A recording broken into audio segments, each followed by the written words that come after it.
Syederalun, penggemar sepak bola bersiap menyambut final Liga Champions musim 2021-2022 antara Liverpool versus Real Madrid.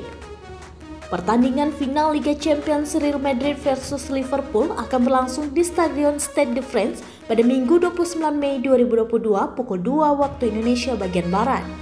Pertemuan Liverpool dan Real Madrid ini pun seperti laga ulang di final Liga Champions musim 2017-2018 lalu. Saat itu, Real Madrid berhasil mengalahkan Liverpool dengan skor 3-1. Di laga final musim 2017-2018 lalu, Salah tak mampu membantu Liverpool mengalahkan Real Madrid. Karim Benzema menjelaskan bahwa Real Madrid akan menampilkan yang berbeda saat melawan Liverpool. Namun, tidak hanya Mohamed Salah, Benzema juga terlihat memberikan sedikit pesan pada para penggemar Liverpool. Menurut Benzema, kubu Liverpool sudah terlampau percaya diri bisa memenangi laga final dengan mudah. Liverpool memang sangat berhasrat untuk meraih gelar Liga Champions ke-7 mereka sepanjang sejarah. Pasalnya, anak asuh Jurgen Klopp tersebut sudah kehilangan trofi Liga Inggris yang berhasil dimenangkan Manchester City.